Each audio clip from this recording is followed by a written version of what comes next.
Batman.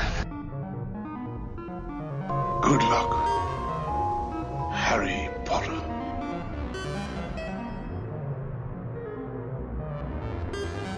Well, cover me with eggs and flour and bake me for 40 minutes. Hello, and welcome back to another episode of Screen Masters. I'm Bav. I'm Fluff, and this is episode 4. Four. Really? 4. God almighty, we're nearly off one hand. Yeah. Like, what do we do when I run out of, past 10? I don't know what I'm going to do, mate. Can I I'm count my toes while we're at this I'm table? sure. I'm You know not what? sure. I've already had suggestions from people already who've listened to the previous podcast. Yeah. Some people have said they want a Tarantino-focused one. Okay. So I'd be down with that. I think Take me about we- 3 months to watch all the films Yeah, it because would- there quite long generally. it would take a while, but I think do love a bit of once Tarantino, so yeah. now that the email is up as well, we may get Exactly. some requests. The email, just to remind you guys, is screenmasters@bytebackmedia.co.uk, and the byte is spelt byte like a computer byte, not a food byte. So BYTE. That's screenmasters@bytebackmedia.co.uk. We haven't, because of the unique way we record this, 2 episodes back to back. We've literally just announced it on episode 3, so we're recording episode 4 now, and we haven't got any emails to go through yet. So hopefully, by the time we're back for episode 5, we should have some emails to go through and do a bit of that at the beginning of the episode. But to start us off today, I think we should probably have a little chat about Comic-Con, shouldn't Yes, no, it seems Because I think some stuff was sensible announced stuff. over there That's that a I think we're couple quite of interested things. in. A couple of things were announced. Let's face it, it was mainly, I think, for both of us, the Marvel Phase 4. I think so, yeah. I mean, we'd been waiting a long time for official announcements. We'd heard all rumours. and The Black Widow shooting, Yeah. there's this Eternals film, and, whatever. Oh, hell, yeah, I didn't really know what. It was all sort of rumoured, wasn't it? Yeah, Like, we- maybe we're going to do Black Panther 2. Maybe there's a Doctor Strange 2. Shang-Chi was already Yes, that was kind of rumoured rumoured about, as wasn't well. So let's just quickly run down the list of the ones which have definitely been announced, and we'll do them in the order of release as well. So first of all, we've got Black Widow in 2020. So obviously that's shot at the moment. I think, I'm not sure, actually. I didn't check. I'm not sure if it's IMDb finished beforehand. It's saying whether production, it's pre-production. but that's obviously, I'm looking forward to it. We know that that's I going to am fill too. the gap between, Civil War and Infinity War. Right, okay, so that's that's- where it fits in terms of a prequel. that's where it's Now, gonna that's be interesting, because my daughter's favourite sort of the Marvel U is Black Widow. And I was concerned because the Black Widow comic book origin is quite dark, I would say, because it's not the lightest. it's essentially, if you've seen stories. the film Red Sparrow, Yeah. that's pretty much based on Thingy's origin, I would say. When I watched that film, I was like, oh, this could be a Black Widow origin film, really. Yeah. Because that's where she was trained and all that sort of thing. So I was concerned when I heard prequel. I was like, my daughter can't watch this in some red room in Russia. Yeah. So that's good. I hadn't heard when they were going to set it. So Yeah, I've seen some of the provisional art, I suppose, as they might call it, and I can see that Taskmaster appears to be one of the villains within it. That'd be Whether good. there I like are any Taskmaster others. as a villain. And Taskmaster is fantastic. He's the one character. who, correct me because you know more about Marvel than I Sure. do, but he's the one who can see patterns in their movements and sort of knows what fighting style they're using. photographic memory, essentially. Okay, right. So yeah, he can beat anyone because he knows what punch they're going to throw and can dodge Precisely. it before they. So throw it's it, an that interesting sort of character to throw up against Black Widow, because again, it's not a superhero in that, super villain, sorry, in the sense of powers and all that kind of stuff. A grounded individual with skills, Yeah. which kind of fits the mold for Black Yeah, Widow. you don't want some alien princess No, in a no. Black Widow film as a villain, do you? It just would doesn't suit. No, it just wouldn't suit it. So then we've got Eternals. Now the cast for that looked pretty impressive, gotta say. Because the only name I know for that is Angelina Jolie. Yeah. And I've got to be honest, I know nothing about the Eternals. In all the stuff I've read in Marvel, I don't know that I've read anything about the Eternals. I have read little bits of the Eternals. I'm not going to lie, it's not the most interesting collection of characters, based on impact of Celestials, etc., etc. Won't go too much into it because I think the film may change and subvert some of the ways that's all been played about. Yeah. But no, I mean, I think the best thing I could probably say about the cast is it's multi-diversity. That's the one thing that I would say. It looks to be an impressive cast. I've seen a few of the characters in there. Some of the actors in there. Kamal Nooper. I think my pronunciation of that is perhaps absolutely piss poor. I have no idea who you're talking. He's the guy who's in Silicon Valley. He's recently done a film with our good friend Dave Bautista. Stuber. Stuber, yeah. Oh, yeah, okay, I know what you're saying. Yeah. Crikey, yeah, I don't know how to pronounce it. Yeah, no, and that's nothing against the guy. I think I he's, listened he's to a review of Stuber the other day, and they were struggling. So that is, you know what? We didn't do a single wrestling reference in the previous podcast. Not sure. Oh, if I know. realised Wayne's going to be. He's going to put his bell dinging away. So there's a wrestling one for you, Wayne. Anyway, so we've then got Shang-Chi, Legend of the Ten Rings, which now that piqued my interest. Yeah, of course. 10 Rings. Yeah. Hello. Yeah. And again, that's a weird one. Like we were saying in the last episode of if you're going to see Spider-Man Far From Home, make sure you definitely stay for the end credits because it kind of changes the film you've just seen, actually. Iron Man 3 is the same because by the end of Iron Man 3, we assume that the Mandarin. Well, it wasn't until the short. The classic, exactly. But by the end of Iron Man 3, we assume the Mandarin was Guff. Just a fictional. And yeah, he was made up figurehead. Yeah. And it's only I think it's called. Hail to the King. Hail to the King, yeah. Which is a little short that they did afterwards, where the Mandarin go and take down Tony Slattery, don't they? For impersonating the Mandarin. Yeah. So whether completely changes. Whether we'll get Sir Ben Kingsley appearing will also be an interesting. You know, no idea. Speculation. But I'm very excited about that because again, for those that don't know, that Iron Man's origin is in the comic books to do with the Mandarin and the 10 rings that he wears on his fingers. They are physical rings. He's more an Iron Man villain than he was anything else. Exactly. Yeah. And he... Did I say Iron Man? He's tied into Iron Man's origin. In the comic books.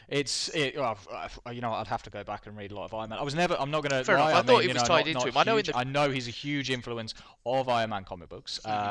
Whether he's loosely tied into the origin, it's been a hell of a long time since I've read that one, to be honest. But so yeah, we've got that. Because the 10 Rings did appear in Iron Man 1, didn't they? The 10 Rings was the name of the terrorist organisation that kidnapped him. Correct. So again, I thought that we were done with 10 Rings. I thought they'd covered it in other ways, and we weren't going to get a sort of traditional, which I would have said. If you're doing a kung fu film, Shang-Chi, you're going to use the Mandarin, the proper Mandarin, with the 10 Rings. So we'll see. I mean, it's piqued my interest most definitely. And it's them doing what they did for the other phases, which is great, which is trying a different genre. You know, let's have a heist movie. Let's do a 1940s war movie. Yep.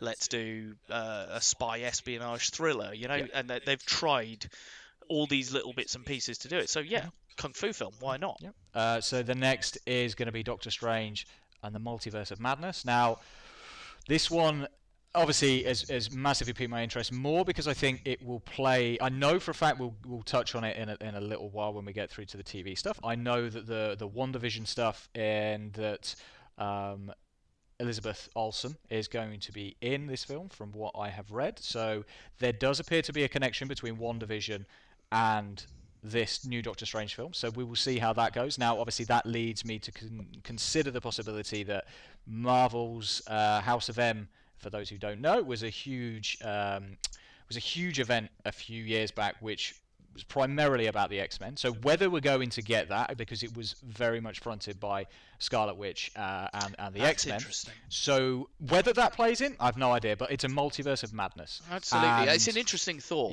Because we're looking at Phase 4 and we're going, well, where's the build to the next baddie? And Kevin Feige, as far as I understand, has sort of hinted that, well, maybe there won't be this time. Maybe this phase is the sort of a reset phase almost, and let's introduce some new people, let's do some other stuff, and then we'll build next time. So what you've just said there makes me think, are they going to use this phase to maneuver Wanda into position? Maybe start mentioning the X-Men because now they can use them again. Well, whether they and then Phase 5, we start building towards House of M or whatever the next big story they're going to do is. X-Men, because he, from the transcript that I've read, he referred to them as mutants. So whether they're not going to kind of go down the X-Men route, because X-Men, I think they need to take a backseat after the disaster of the last couple of films. I think you can get away with it because you've got the mutants, and people like you and I who are comic book fans would go mutants, X-Men. That's the X-Men universe you're talking about right there. And perhaps it's just, there is an awareness of mutants on the planet, but X-Men is the super team, and they're in the shadows a bit to start with because of the prejudices against them and all that sort of stuff, because that was always the most interesting element of the X-Men was the sort of racial comparison you could make. Yep. You know, they were shunned from society for being different, Yep. and that therefore you could then have an interesting dynamic with their characters against the state and the way they're viewed and all that sort of thing. Yeah, I know that having recently read the new book, which was out by Jonathan Hickman, the new X-Men comic, Powers of X, and it's going into House of X as well, was absolutely phenomenal. For those of you who are comic book readers, I'd thoroughly encourage you to go and read that, because it's real fresh take on the X-Men franchise. Nice. It's needed it for a very long time. The comic books have been very stale, and reading this first issue, I've been very impressed. So whether we'll see any influence of that, I'd be interested. I might pick that up, because I found he did the same thing with Fantastic Four in the comic book. Sure. So I bought his run of that because he made them interesting. Yeah, Hickman's a fantastic, comic book writer, definitely. So we'll go through some. There's still quite a chunk for them not to have announced, but one which I think we're both very excited by is Thor: Love and Thunder.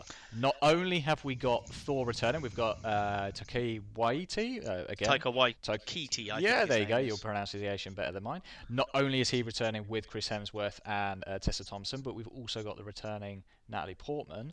Not only have we got Natalie Portman returning, but she will also become the female Thor, which again, within the last few years, has been a phenomenal story within the Thor books. And I am very much looking forward to seeing how they kind of transition. I assume they're not going to do the full comic book story. I would imagine because in the comic book story, again, for those that don't know, Jane Foster has cancer, terminal cancer, and the Hammer, sort of when she's Thor, she's not dying, but then she can't stay Thor forever, so it's a trade. The problem is that each time she goes for her chemotherapy, each time she then picks up the hammer, pretty much takes away the chemotherapy that she's just done. So how that's going to play out, I've no idea. Again, I find it interesting as well because we left Thor with the Guardians, and this is coming before Guardians 3, as far as I'm aware. Release-wise, whether it is chronological, I don't know. So I find it strange that Hemsworth's going to be in. I mean, whether he's going to be in Guardians or not, I think that's the wonder. Because I suppose that's the other interesting thing. We know James Gunn already had a script for Guardians 3. Did it include Thor? Yeah. Is that why they did it? Because they moved him over and he'd written a Guardians 3 with Thor as a sort of special guest star. I think we've given that we've still got. I mean, the other films that we know that are on the slate. We know that James Gunn is going to be returning for Guardians 3. Mm-hmm. We know that Black Panther 2 is already in the mix as well. I mean, that after the success of the first film, how could that not be coming back? It's incredible. Captain Marvel 2, again, the success of the film, warrants certainly another. I think it will hopefully delve a little bit more into the character, perhaps present day. We don't know at this moment in time. We've also had the announcement of Blade, which was a huge shock for me. Yeah. Huge shock for me. Massively. And massively. The fact that we've got a fantastic actor who... Oh, yeah. He's already, I mean, technically... I'm going to let you try this one. No, I'm not even going to bother. Mahershala Ali. That is probably better than anyone that I've got. Now, we already know him. He's brilliant. As he already appeared. He was Cottonmouth, wasn't he? He was Cottonmouth. I was just in Luke Cage. So we've already seen. But that's where I first became aware of him, and then obviously he's done amazing film work since that I've seen him. Oh, most definitely. Now we've seen other actors, actresses appear in, say, the TV shows and the films as well. So I have no problem with that. It is what it is. At the end of the day, he's playing a character. That's fine. And I'd rather that he was. Because Cottonmouth's dead. Yeah. So there's no need for him to come back as Cottonmouth again. Precisely. So I'd rather him be Blade because I think he's going to be a good Blade. Yeah. But my question then, the thing I thought is, okay, so are we getting a 12 Blade? Well, we'll see. Or is this the first one that you're going to go?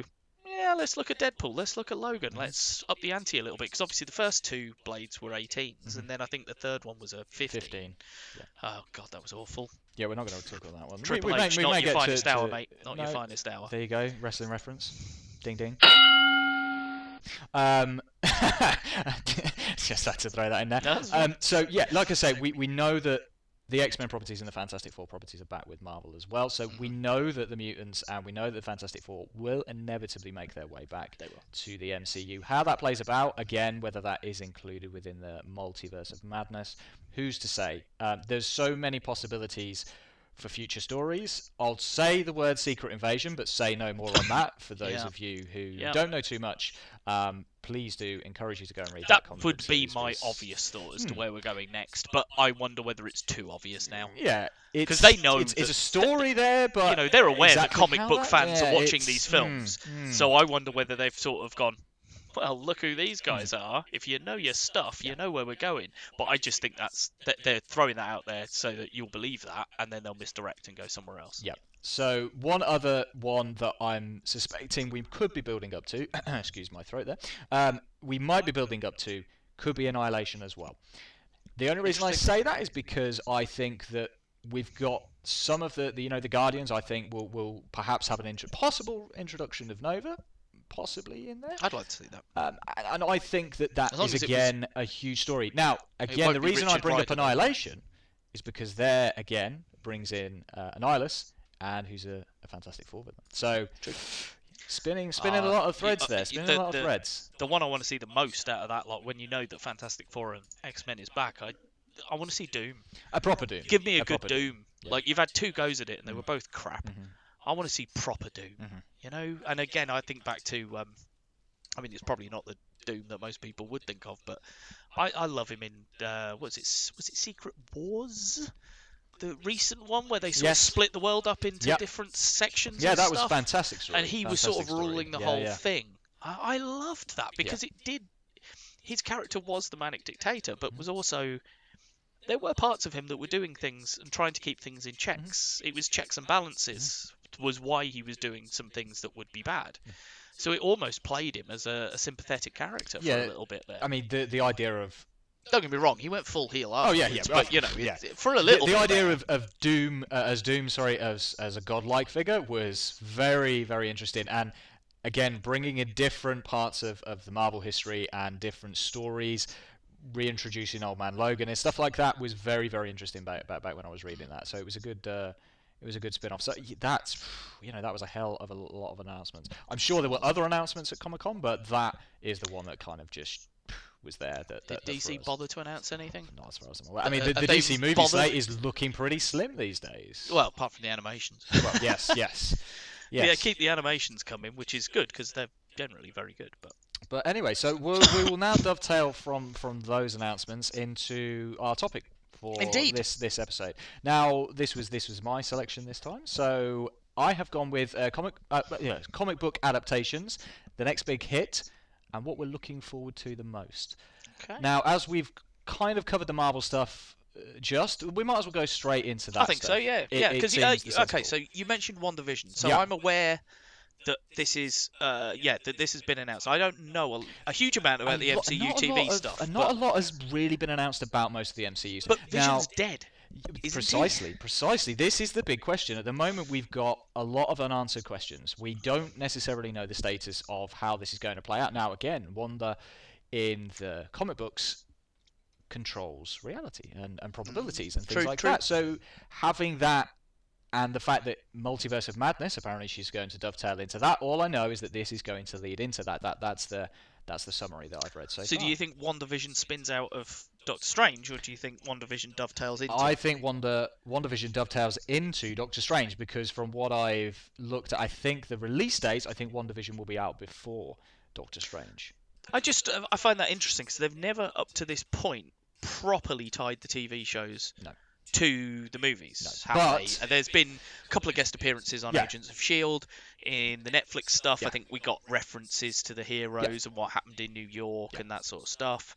But they've never actually dovetailed one to the other. No. And I always assumed it was because their opinion is that the TV audience isn't the film audience. It's also partly to do with the rights. Now, we know that this is all going to be appearing on Disney Plus, and Disney owns Marvel. So it makes sense that they're going to start the integration. Now, we've got 3 or 4 other shows which have been announced as well. But the WandaVision is certainly piquing my interest. Another reason that it's piquing my interest is I know, and again, having read, that Monica Rambeau, who was in Captain Marvel 1 as the young girl in Captain Marvel 1, will be a grown-up version in WandaVision, she would be played by Yes, a new because actress. she'll have been aged 5 years, I guess, by the blip. Yeah, and not only that, she is also referred to as another version of Captain Marvel.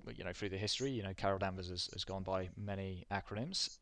The current version of Monica Rambeau is referred to as Spectrum. She's in a number of books these days as well. But again, that is going from a film linking this character into the TV show. Whether that character will then suddenly appear in Captain Marvel 2, who is to say? So it's the level of integration that we're getting now.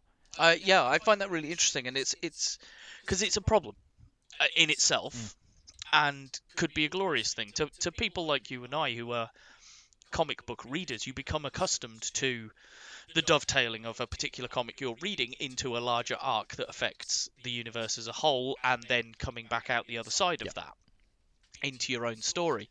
I think it's something that the film public or the general public are not so used to. They have their TV series which show them a long arc.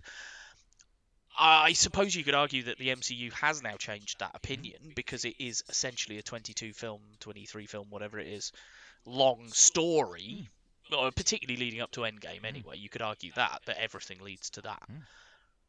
So how much more do you need to watch?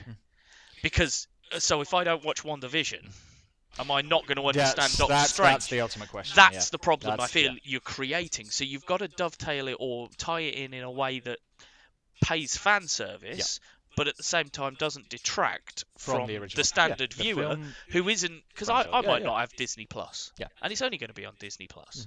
So if I haven't got Disney Plus, well, I just think Disney are running the risk of then I go, well, I'm not going to go and watch Doctor Strange then, because I haven't got Disney Plus, so I haven't seen WandaVision. Now, of course, I'm not Joe Public. I'm going to go and watch it anyway. But... Yeah, I think the good selling point with Disney Plus is not only all of the Marvel stuff they've got going on. Obviously, they've got The Mandalorian. We've got other Star Wars series coming. I think Disney Plus is selling itself quite well at the moment, because they are heading out front and center. They can see the binge watches on Netflix and Amazon Prime and those kind of things, and announcing the 4 series that they've got, 4 live action series, I should say, for Disney Plus. So we've got WandaVision. The next one we'll quickly discuss is Falcon and the Winter Soldier. Yep, which is something I'm on board with. I love the dynamic between those two. Now, very good. The only question what again are they doing? is what's their story? That's I don't it. know. Now we, without spoilers for those of you who haven't seen Endgame, if you haven't seen Endgame, that's going to be a bit hard. Yeah, I suppose I gave a spoiler for Infinity War, so that's not too bad. Yeah, no, but we know that Falcon is essentially Cap now. We know that shield, that mantle, has effectively been passed on in a sense. So why is it called Falcon and Winter Soldier? So is he not changing his name? He's staying as Falcon but carrying the shield.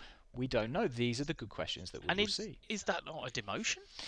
Oh, we're not going to make any more films of you because Chris Evans was Cap and you're not. Well, so I mean, have a TV show instead. The thing is, we don't know. I mean, a lot of them have signed huge contracts. I was going to say, I'm assuming they're all the original stars are contracted into play. We're not suddenly going to have another Olsen sister playing Scarlet Witch. No, for all we know, some of the other guys, Chris Evans, as far as we're aware, his contracts have run out. But for all we know, he's still got one in the pipeline. We don't know. That's the wonder, I think, of some of the unknowns with this. So we've got Falcon and Winter Soldier. I'm totally down for that. I'm down with the dynamic, absolutely. The humour that they brought together in Civil War was that's the bit that comes to me. It's the sequence with Spider-Man, where they're fighting Spider-Man. That's it. Just seeing that straight away, seeing that they could bounce off each other, I'm down. Yeah. Steve's new best friend, Steve's old best friend, works. Totally down for that.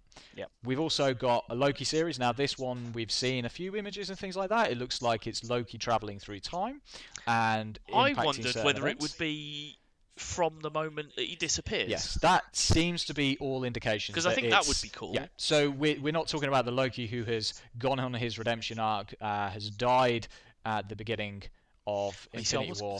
Died at the beginning of Infinity War. Yeah. That's fine. And then, obviously, goes into Endgame. He's suddenly the older character who hasn't gone through his kind of redemption arc, hasn't learned the mistakes, etc., etc. He's now out in time. Who's to say? Either way, Tom Hiddleston back as Loki. Down with that. Everybody. Again, in principle, I'm down with a lot of this. Yeah. I just want to see some proof. And I think it's like you mentioned, The Mandalorian, which is, again, for those that don't know, is a Star Trek spin-off series based on the planet that... Do you want to repeat yourself there? What did I say? You said Star Trek. Did on. I? Ooh. Oh, wow. Ooh. For those that don't know, The Mandalorian is a Star Wars show Well, you're based going to get yourself on in trouble if you're not the careful. the planet Mandalore, I guess Mandalore. it would be, Yeah. which is where Boba Fett's from, Correct. Jango Fett and Yeah. that sort of thing.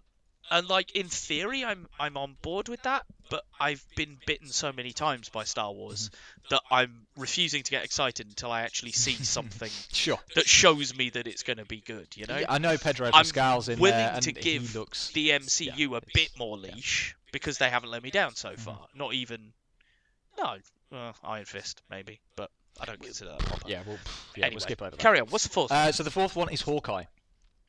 Interesting. Yeah. So again, whether this is going to play out now again I'd like to see her passing the torch there. This is where I was going to say. So it looks as though to me as though they're going to be casting Kate Bishop, who, for those who don't know the comic books all that well, is a member of the Young Avengers, and she basically takes on the moniker of Hawkeye, but also has Hawkeye's blessing. That's the difference. It's not just a case of, I'm taking on your name. They then go off and have a comic book together as well. The dynamic between the two is very good. They're just both called Hawkeye. There are two Hawkeyes. That's just the way that the comic book universe works. Whether he will go by Ronin and she will be Hawkeye, who's to say? But again, this passing of the torch, I think, is very important. Again, setting up Kate Bishop as a character. Will that dovetail into the Young Kate Avengers? Bishop? At the My moment, assumption Jeremy is Renner daughter. will be back. No, it's going to be Kate Bishop. Okay. It is Because going that's to be what I Kate thought Bishop. they were doing in Endgame at the very beginning, where he's teaching his daughter to shoot an arrow. From what I have read from certain articles, that when people saw the trailer or saw bits of Endgame in perhaps trailers and stuff like that, Yeah, there was a bit and in the they trailer saw somebody shooting an arrow, a young girl, they immediately went, "Oh, that's Kate Bishop." No, it was Hawkeye's daughter. But it looks as though he will pick up a protege who will be Kate Bishop. So, yeah, that's... Because I thought they could it's get gonna away be with doing looking the good. daughter now, because again, you've got the 5-year time. Oh, no, because she blipped, so she'll still be the same age. So you should be too young, yeah. Okay. Yeah. One other one, though. God, figuring out the Marvel universe is difficult sometimes. Oh, I know. One other one, though, that really piqued my interest is the What If animated series. Yes. That is one that really piques my interest. Now, for those, again, who aren't aware of what If is all about, there are numerous comic books throughout the history of Marvel that pose the scenario, what if Iron Man was actually Captain America? What if Captain America was Iron Man? What if this happened? What if that happened? I've got one on the shelf over there that isn't called What If, because it's before they started doing them, but it's called Bullet Points, and it's what if Dr. Erskine didn't get shot after creating Captain America. Yeah. And now and he was still around to recreate his serum, and so and it dovetails that way. And they are incredible. Like you say, some of the what ifs that they've done have been brilliant. Yeah, one of the ones which I have seen from promotional material, the what if is going to be what if Peggy Carter became the Cap version. So again, it's not going to be Captain America. Get Hayley Atwell back to do the voice. By all accounts, most of the cast who have done the films will be returning to do the animated My God, versions Disney of have this. got them on some good deals. Haven't Exactly, but again, with somebody like Hayley Atwell, she loved the character of Peggy Carter. The idea that she will become Captain Britain instead of Captain America, I love that. There is obviously a Captain Britain out there, and whether we'll get to that person at some point in the MCU. Haven't there been a reference to a Braddock? There was a reference to a Braddock. Yes, It's when escapes me. Oh crikey! I think I saw it on a YouTube video. It's in. There's a sequence in Endgame when they go back to the past, and they encounter Peggy Carter, and apparently she is saying something about Braddock. Yes, correct. So again, for those uninitiated, Captain Britain is somebody Braddock. What's his name? Braddock. Brian Braddock. Yeah. And isn't Psylocke a Braddock? Yes, she is as From well. the Yeah, X-Men. yes, She's a from Braddock. Betsy Braddock Betsy. is also a Braddock as well. So she's like sister or something. Yes, sister. Yeah. So again, this is where a lot of threads, little interweaving, etc. One of the other images from the kind of what if, I think, I don't know whether it's Marvel and it says what if, but one of the images perhaps could be mistaken. Looks like it could be Marvel Zombies. Ooh, yeah, Marvel Zombies is always so good fun. Again, that was a fantastic little run a while back. Just imagine Who the wrote possibility. the first stuff of that? Because I have a feeling Kirkman wrote some of it. Kirkman perhaps wrote some of it. I know Mark Miller was a little bit involved as well. So probably him, wasn't it? He created a lot of them. Yeah, the early runs it kind of a lot of the stuff, didn't he? Spun out of an Ultimate Fantastic Four book and then went into the main Marvel. The premise basically is, what if your Marvel superheroes basically, got the zombie virus, and none of them, even Wolverine, was uninfected. They're all basically succumbed to the virus, and it's a brilliant comedic story more than anything. Obviously, it's graphic and it is still horrorish, but it is also entertaining as hell. Now, again, there's another 2 shows which I had read for Hulu. Another 2 Marvel another 2 Marvel shows. Sorry, Hellstrom, Damien Hellstrom, and Ghost Rider. So again, they're spreading their. So they're still throwing licenses out to other people. Because again, even with Disney Plus. Yeah, they're because like, Marvel owns a huge chunk of Hulu. Okay. Oh, sorry, Disney owns a huge chunk of Hulu. So at some point, whether they then envelop Hulu into Disney, who's to say? But they're still giving some of those properties out, because we've also got Runaways. We've still got that going on. We've still got Cloak and Dagger going on, for goodness sake. So there's a lot of them still out there on the Marvel side. Yeah. What's Ghost Rider, man? Which one do you use? I believe they're going to go with Robbie Reyes. I believe that the same guy that would make sense. The same guy who played Robbie Reyes, I believe, in the Agents of Shield. I believe he will be returning. He was all right. Yeah, I believe he will be returning. He was pretty good. So, but again, whether it's the same incarnation of that character, only time will tell. I think it should be, because Johnny Blaze was just ruined. Johnny Blaze was ruined, man. Yeah, but give it to Nick Cage twice. But again, we had little snippets of. I think we had a snippet of Johnny Blaze within the Shield series. I think he kind of popped up. Did he pop in once? There was a. I can't remember. I did watch the series. It's been a hell of a long time, but I'm sure there was a moment or so where somebody rode up on a motorcycle and you were kind of like, oh my god, is that it? Yeah, it could be. Could be, because in the Agents of Shield thing, he had the car and everything, which was Robbie Reyes. So I mean, we've got. So I mean, like I say, that's there's so much there to look forward to. Now, what if any of those will be kind of the next big hit? That's the thing. I mean, I don't know whether you'd call any of them a next big hit in the respect of they're all repeating characters. And how do you judge it? Yeah, I think a lot of whether they're a hit in the monetary sense, I don't know whether we'll ever know, because they're going to be on a streaming service. And we don't really know when stuff's a hit on Netflix and when it isn't, because they sort of don't tell us, really. Aside from if it gets renewed for 2 or 3 seasons. Yeah, for another season. But like a film, I've never told how well a film does, or that a film would have. Every once in a while, one slips out. The latest Adam Sandler and Jennifer Aniston film, everybody kind of apparently watched that, even though it looked like an absolute. For those that don't know, I'm dry retching at the thought of an Adam Sandler film. Bullshit. But still, anyway. So yeah, I mean, who's to say which one of those could be the next big hit? But we've also got because if no one buys Disney Plus, none of them are going to be a freaking hit. No. But it's what else is Disney putting out there? So you assume that they're going to do, all the movies. Yeah. It's going to have all the movies. But I got those on Netflix. True. I've got them on Sky Movies. But they're going to move the movie. So exactly, all off of presumably Netflix. they've got to strip it when the licenses run out. They've just got to not renew it, pull it all back into line. Well, I think the peaks and troughs of Netflix, a streaming site we won't mention too much. Oh, we haven't mentioned too much actually in this. Yeah, we're probably not too much. The one that kind of stands out, I think, will be if Disney Plus goes well, we will suddenly see a huge drop in Netflix figures. That's going to be subscription count, and that's going to impact. But at the same time, as with anything really, competition is great because it will push them to do good shows. But you can't have one and get the other.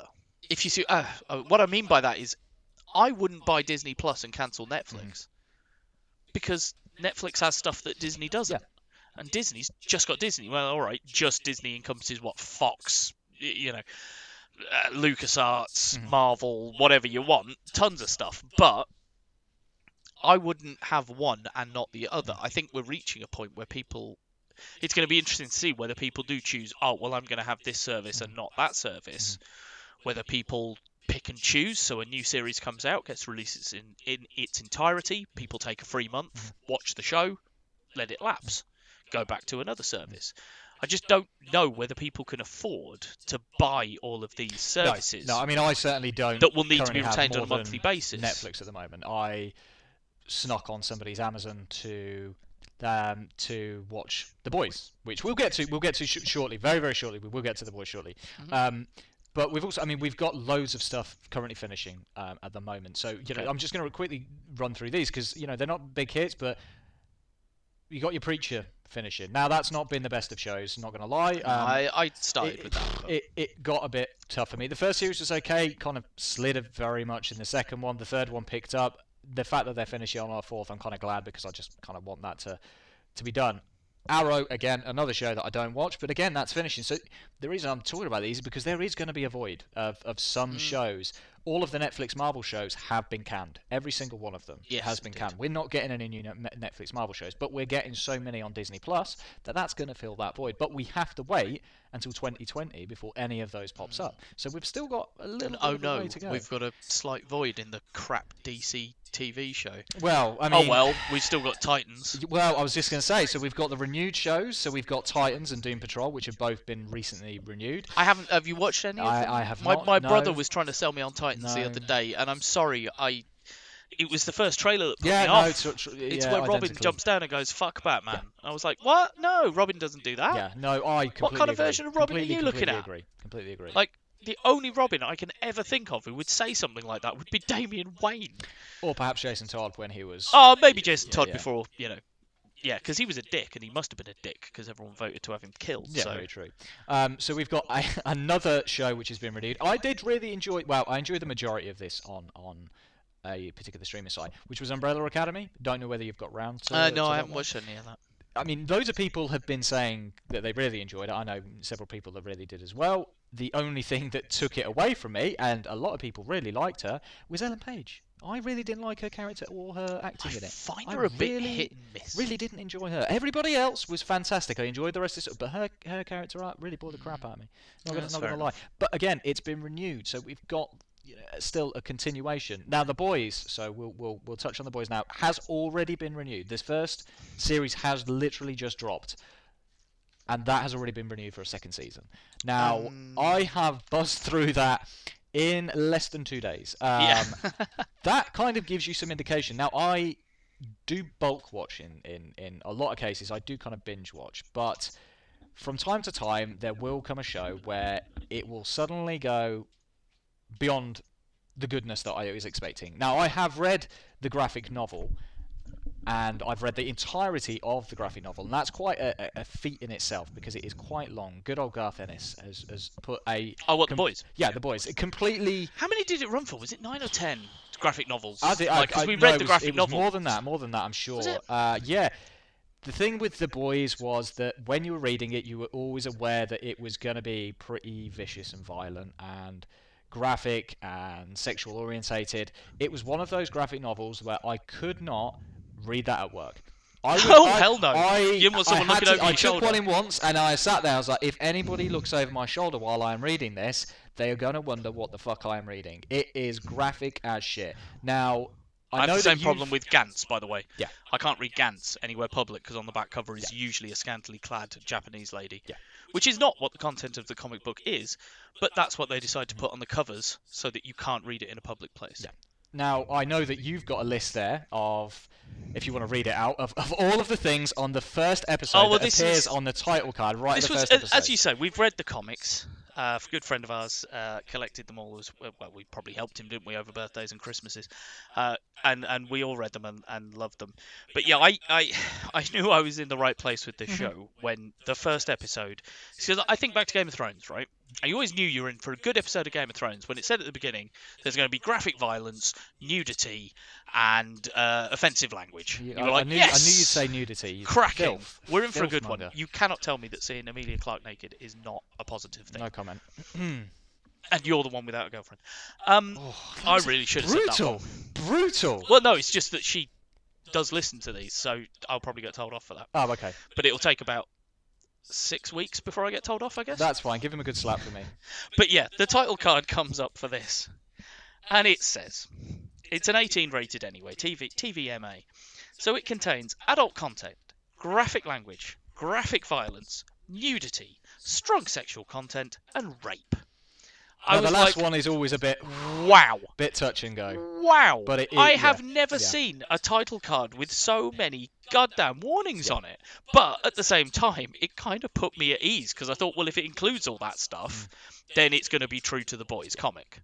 And boy, howdy is it. Yeah. It's very faithful to the comic book. However, it also Oh, I mean, is like, original. apologies. I mean, like, the tone of the comic. No, definitely. What the comic was trying to do and capture, I think it stays so true to that. There is so much within the comic book that you really, really could not do on TV. There is a lot of harsh stuff in there. Well, I mean, you certainly could do on TV if you really, really, really wanted to, but to sell a good TV program like that would be very, very hard. I think they have found the right balance there. I'm just going to quickly shout out to some of the absolute stars in this. Erin Moriarty, who plays Starlight or Annie in this. Oh God, she's good, isn't she? Brilliant. I haven't really seen her in much before. I again, didn't know her. You know, as the series develops, I know you've only watched two episodes. But again, you see her because she's introduced in the first one, so you sort of see a lot of her experiences of things, don't you? You get it from her point of view. Yeah. So you get to know her as a character, I think. Yeah. And they've made her interesting, dynamic, and yes, all right, she may get there may be some unfortunate situations that she finds herself in, but I like that she gets one back, or she at least gets to put her foot down a bit later and let the person who may have wronged her know where they stand. Isn't as much of a pushover in the TV series as she was in the graphic novel. In the graphic novel, she really does go through the ringer. I will not really. And I'm pleased, to be honest, that they have not done that in this. Yes, very much so. Because of what happens in the first episode, I thought, with the TH, I'm not going to do the colloquialisms of this region. Bloody THs and Fs. I pick people up on it all the time. I know, it's our good mate Jordan who designed our logo, by the way. Shout out, Jordan. Thank you. Thank you, Jordan. It's an awesome logo. We love it. Thank you, Jordan. But pronounced THs as THs, not Fs. It's not. I remember going to see Thor, and I was like, I'm not going to see Thor. I'm going to see Thor. Yeah. So, anyway. He's going to hate us for that. But and I can't even remember what I was saying. But we'll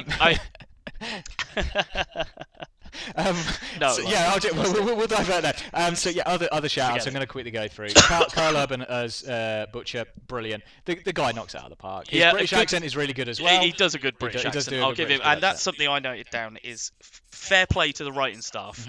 As far as I'm aware, it's Eric Kripke, who I don't know much about, but I will look into. But fair play, mate, for using British language. He said they've got to get him in the car at one point. He says put him in the boot. Yeah. Not trunk, boot. Yeah. And then the police are on the way, so it's the old Bill. Yeah. And I love it because they're in America clearly, but he's still being British. No, I always appreciate that. I think we both do as Brits when you use our colloquialisms and our language rather than being aware that you're watched by an American audience. Correct. So you want to use the American word so they understand. Jack Quaid as Huey was really, really good. I was really dubious because, as we both know, Simon Pegg was the inspiration for the character of Huey within the comic book. Now, Simon Pegg does make appearances within the show as Huey's dad. Now, that was an absolute joy for me to see that, and I thought that was a really, really good way of doing it. That's the only way they could have done it that I wouldn't have been upset about. Yeah, because I was upset that Simon Pegg wasn't that character. Because, as you say, his he's way look too old to and be everything able to play exactly, that. And that's what I realised the second I saw it. I was like, but he couldn't. He can't start the series at this age. He needs to be younger, as he is in the comic books. It's a shame. 10 years ago, if you'd have made this, bang, he's in there. But finally, Anthony Starr as the Homelander. Now, he was really, really good. He's incredible. He's absolutely incredible. As the series progresses, in the comic book, he's a lot more sinister. He's a lot more fucked up. Don't get me wrong, he is a fucked up character in this series by no stretch of the imagination. But the guy playing him, as messed up as it is, at times I feel a bit compassionate for him and some of the others. Whereas in the comic book, you really do not get that feeling. You absolutely despise these people. I agree, and I think they've made, particularly him, they've made him a little bit more relatable and tried to create some sympathy and empathy with him. And because I've made notes on him that 1 second there's a scene where he appears like a child who's being coerced and coaxed into doing something that he doesn't want to do, and is clearly being manipulated by the adult of the situation. And then 5 minutes later, in a different sequence, he is the most crazed, menacing nutcase he is all over the place. I've ever seen. Completely all over the place. But Anthony Starr, is it Anthony Starr? I wrote Andrew Starr. I'm pretty sure I guess it must be Anthony Anthony. I think you're right. He was the lead in a TV show called Banshee that I told you about ages ago, and he was brilliant in that. And it took me about It took me, I don't know, about half an hour maybe, the first episode, because he's got blonde hair and he's got really short hair in the other one. He doesn't look the same. Before I went, blimey, that's who you are. Yeah.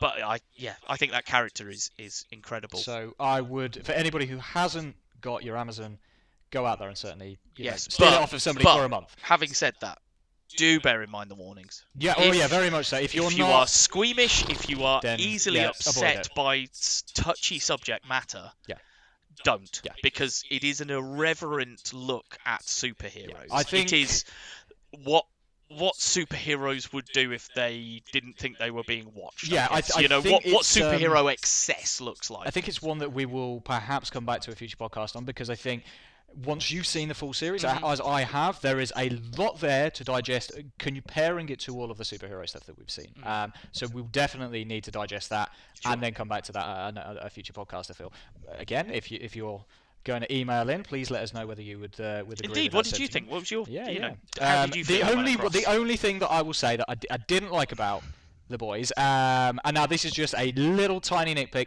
but there are kind of little Easter eggs, is there's no Terra. The dog Terra is not in the show. That was Butcher's dog. That was Butcher's dog, but again, he plays a very good part in the comic book. Now, I understand that it's going to be hard to get a little bulldog running around doing all this stuff, so I get that. But I'm hoping that there may be flashbacks and things like that in the future. That maybe. I'm not going to be doing any spoilers by kind of revealing that. I think they made it abundantly clear in the promotional materials about that. So that was The Boys. I mean, I think that is going to be a big hit. I think it is too, because I think it's that's funny. Going to be a big hit.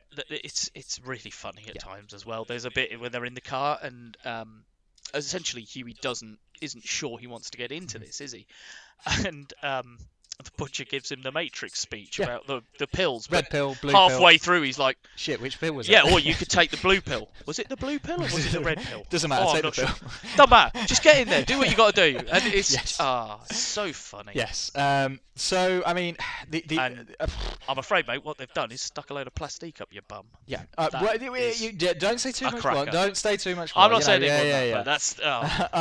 So I mean, before we close, I think I'm just going to mention a couple of other ones that are in development, which I will consider as next big hits. Personally, again, now this is me being a bit selfish in the respect of one of these is my absolute favourite graphic novel of all time.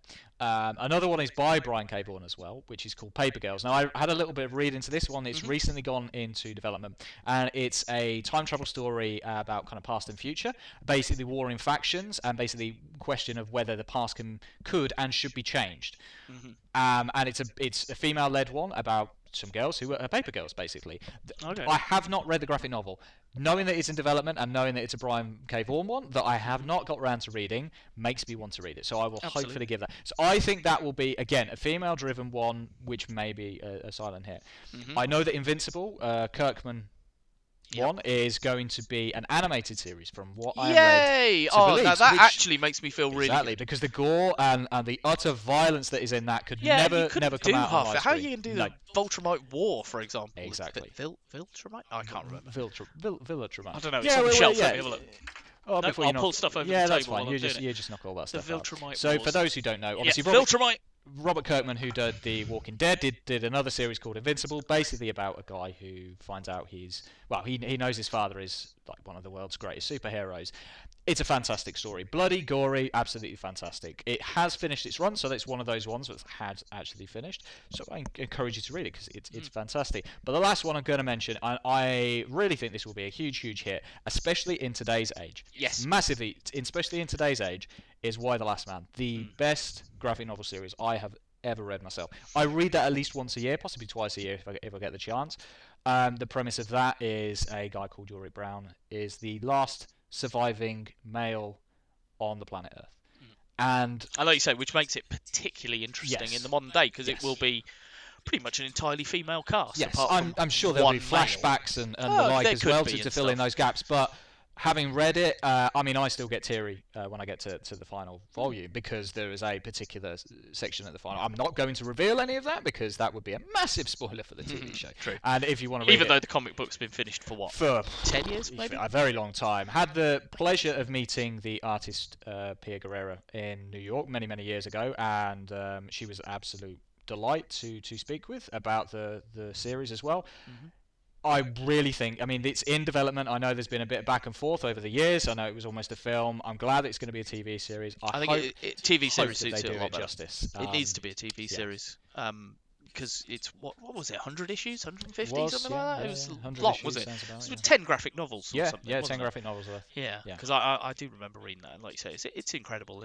It's such an interesting story because, it's not one that's about what's happened. Mm-hmm. It's about, it's not about what happened. It's about what's happening. Yes. And it's how so much what happens. Here's what's happened. Yep. Now we see what goes on post that, which is an interesting thing. And as you say, it's Y the Last Man because of the Y chromosome and all that. So yes, it is. It's Y the Last Man for a number of reasons. Female-dominated. It's landscape that he exists in. The one that I am looking forward to so very much the most. The boys, I was dubious whether they would pull it off. I'm to say that they did. Convinced Happy that to they say have that they have. so Happy far, to say that they have. Looking very much. Can't wait for the second season. Already finished the first, and I'm like, I want the next. That's always the problem with binge watching. Yeah, exactly. And I think with the Marvel stuff, I'm most excited about Winter Soldier Falcon. I would have probably said Loki, because I do love Loki. I love Hiddleston. I love Hiddleston in that character. I think if they get it I love right, all of it. if they get Falcon and Soldier right, that I could watch those two play off each other for ages. Yeah. And it's funny because I think in Thor: The Dark World, that isn't a great Thor film by any stretch. It's not a great film by any stretch, but there is the sequence in there where he breaks Loki out. Yeah. And Chris Hemsworth and Tom Hiddleston are just playing off each other all the way through, and then on the plane and stuff, they're trying to escape, and he pushes them out the window. After that sequence, I was like, oh wait, just give me the whole film.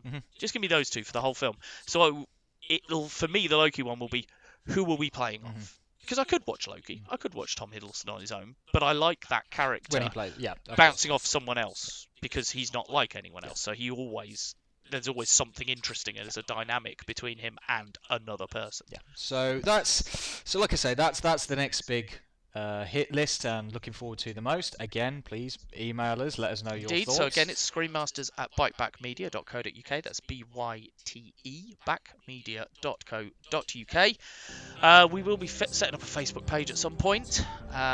You can leave a comment if you're watching this on YouTube or Spotify or whatever you do. Please make sure you follow. Please make sure you like and all that good stuff. Indeed, and we shall be back. So 2 weeks' time, we shall be recording another batch. We haven't decided what we're going to be discussing just yet, so that will be exciting for you to find out when you tune into episode 5.